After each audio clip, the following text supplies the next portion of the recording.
Welcome, builders of the internet. My name is Jessa and I work in construction. There is no doubt that 2020 has had a huge impact on the way people work and operate. So today I'm going to talk about dramatic changes there have been in the workforce in the past, what may lie ahead for us in the future, and some of the effects that these new working environments have had.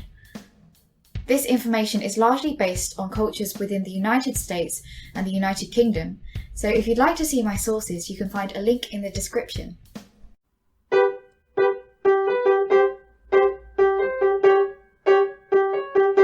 It's building on my mind. Earlier alterations.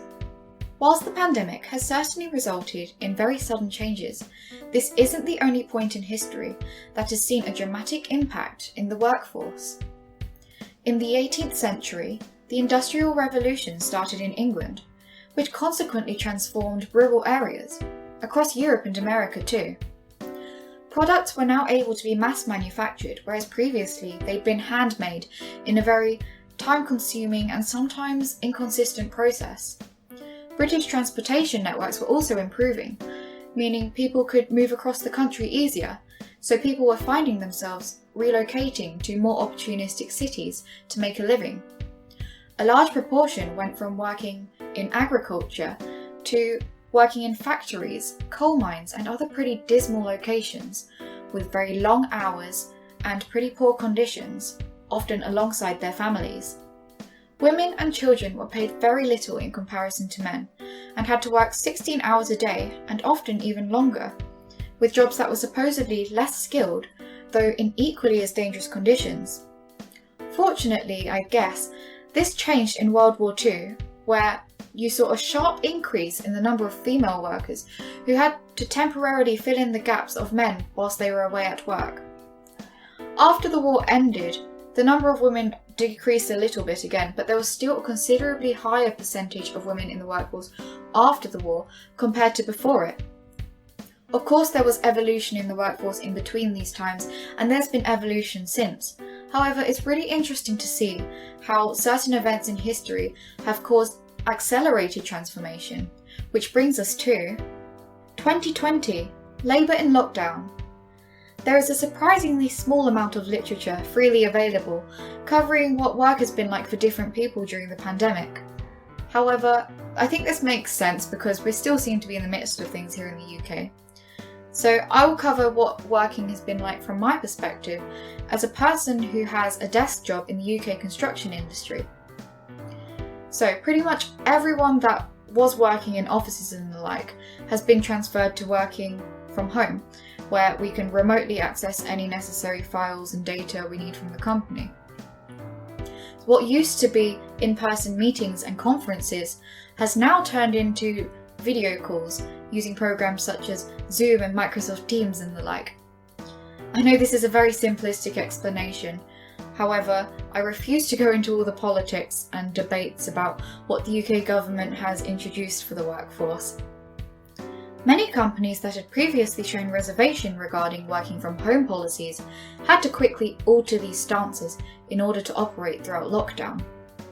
Some companies provided even further flexibility, allowing people to work at varying hours so that they could help out with child and other domestic care. This begs the question, what's going to happen for the future of offices? There seems to be less need to be physically present at work, with many places claiming that working from home is the future, or life in our offices as we currently know it is pretty much redundant. However, a lot of companies are quite keen to return to normality and have various phased plans to implement when the government lifts restrictions. So I guess my first option in this video of what's going to happen in the future of work is we're going to go right back to how it was before. There is a common desire for us to be around other people and to not spend all of our time at home. And coming into the office, interacting with your colleagues and meeting new people is something that is pretty difficult to replicate at home. As well as this, training is much easier to do in person, as you can more easily tell if somebody is understanding what you're trying to teach them, which can be quite difficult to capture through video sessions. What seems more likely, however, is returning to the office with additional flexibility in working arrangements.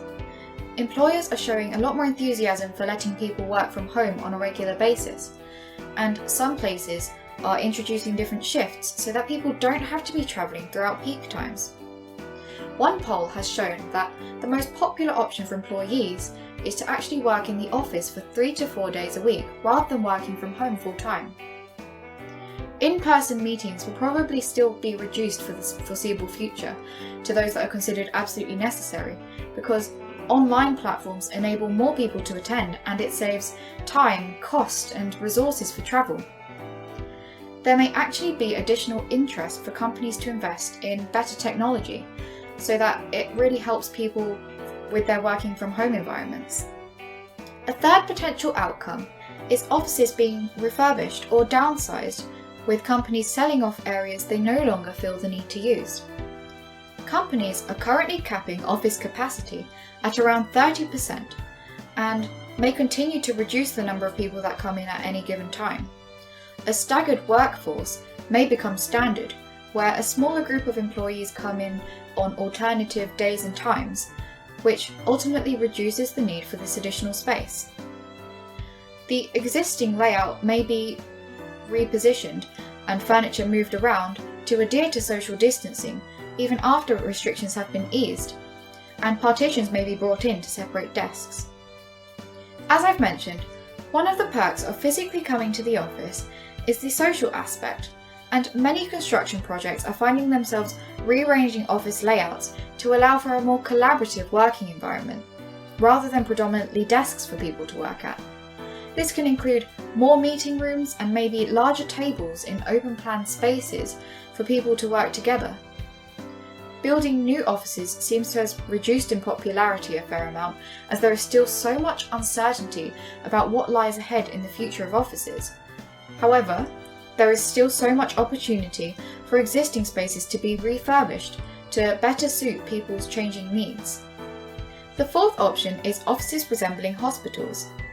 Some experts are claiming that with society becoming more alert about contagious illnesses, it's helping instigate change within offices so that some elements more align with hospitals.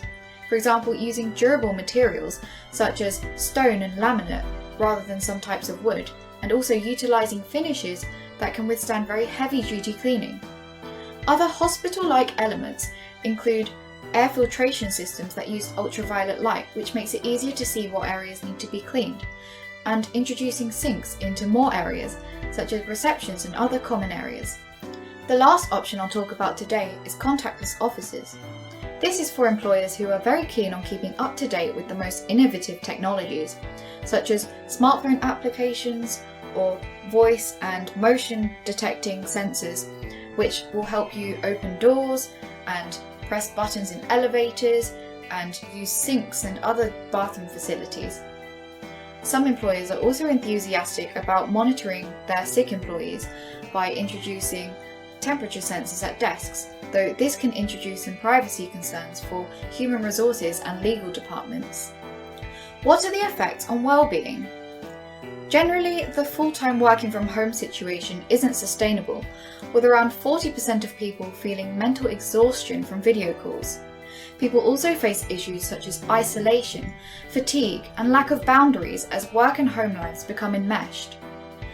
There is pretty interesting and varied research on flexible working policies, with some studies showing improved well-being, some studies show little to no difference, and other studies show a decrease in mental well-being, with increased levels of mental distress and less job satisfaction.